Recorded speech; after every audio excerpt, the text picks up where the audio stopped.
Hello everyone, I am Vishaka Birahade, Assistant Professor, Department of Economics from the Bhopal School of Social Sciences.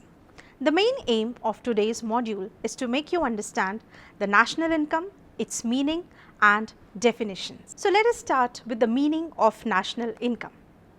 National income means the total value of goods and services produced by a country during a financial year.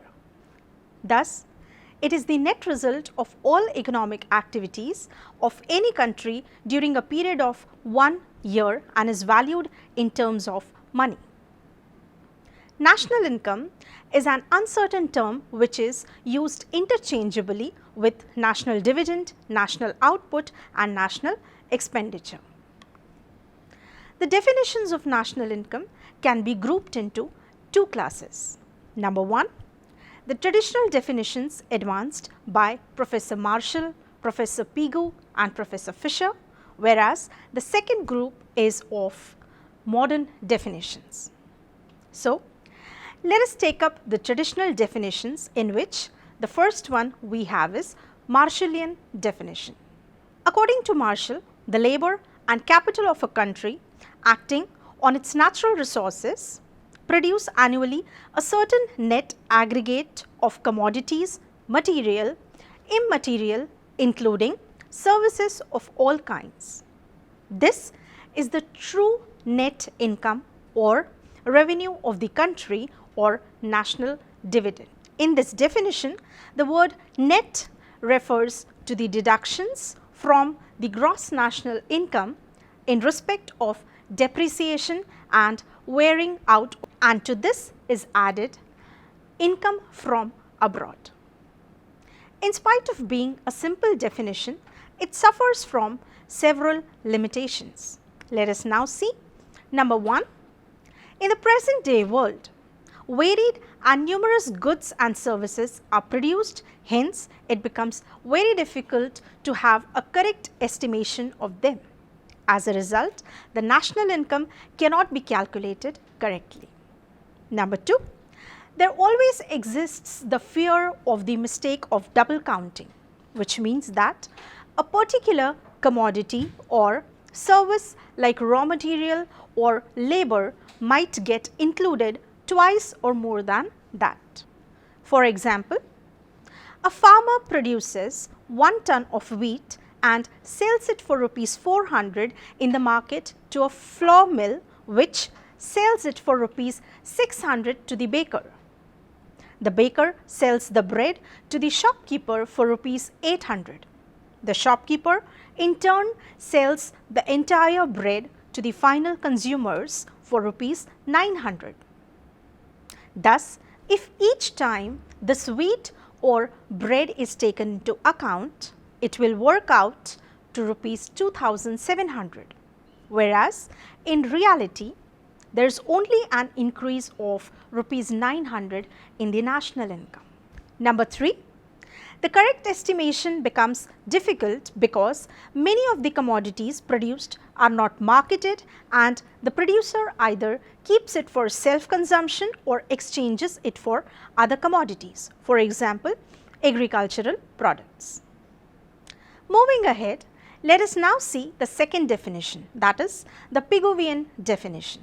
According to Pigou, national income is that part of objective income of the community, including, of course, income derived from abroad, which can be measured in money. This definition is better than the Marshallian definition and has proved to be more practical as well, but still it is not free from criticisms.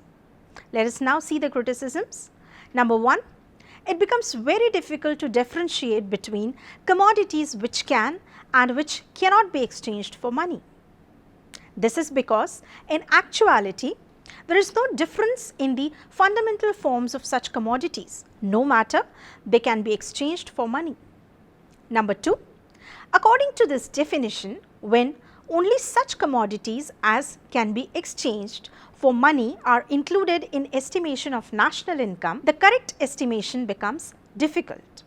For example, according to Pigou, A woman's services as a nurse would be included in national income, but excluded when she worked in the home to look after her children, because she did not receive any salary for that. Thus, the Pigovian definition gives rise to several paradoxes. Number 3, the Pigovian definition is applicable only to the developed countries where goods and services are exchanged for money in the market. But in the backward and underdeveloped countries of the world where a major portion is bartered, correct estimation will not be possible, as it will always be less than the real level. Hence, Pigo's definition has a limited scope. The third definition is Fisher's definition. According to Fisher, the national dividend or income consists solely of services as received by ultimate consumers, whether from their material or from human environments. Thus, a piano or an overcoat made for me this year is not a part of this year's income, but an addition to the capital. Only the services rendered to me during this year by these things are income. Fisher adopted consumption as the criteria of national income, whereas Marshall and Pigou regarded it to be production. Therefore, Fisher's definition is considered to be better because it provides an adequate concept of economic welfare, which is dependent on consumption, which in turn represents our standard of living. But practically, it is less useful and has certain difficulties. Let us have a look at the difficulties. Number 1, it is more difficult to estimate the money value of net consumption than that of net production. In one country, many people consume a particular commodity, and that too at different places. Hence, it becomes difficult to estimate their total consumption in terms of money. Certain consumption goods are durable and last for many years.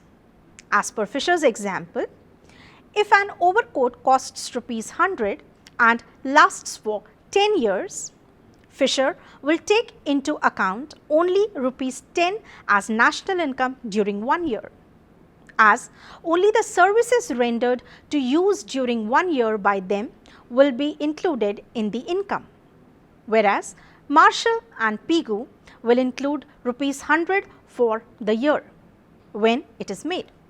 Moreover, the overcoat may last for a longer or shorter period.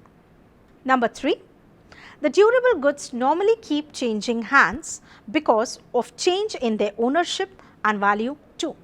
Therefore, it is difficult to measure in money the service value of these goods from consumption's viewpoint. For example, the owner of a car sells it at a price higher than the real price, and the purchaser, after using it for a number of years, further sells it at its actual price.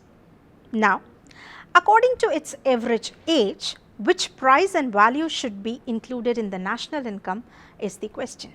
The definitions advanced by Marshall, Pigou and Fisher are not altogether flawless. The Marshallian and Pigovian definitions tell us about the reasons influencing economic welfare, whereas Fisher helps us compare economic welfare in different years. Proceeding further, we have the modern definitions. Let us have a look. From the modern point of view, Simon Kuznets has defined national income as the net output of commodities and services flowing during the year from the country's productive system in the hands of the ultimate consumers. On the other hand, as per the United Nations report, national income has been defined on the basis of the systems of estimating national income as net national product, as addition to the shares of different factors, and as national expenditure in country in a year's time. In practice, any of these three definitions may be adopted, as the same national output would be derived if estimated correctly. In this way, the national income has been defined from both the traditional and modern viewpoints. With this, we conclude with the video. I hope you have understood national income, its meaning and definitions. Thank you for watching.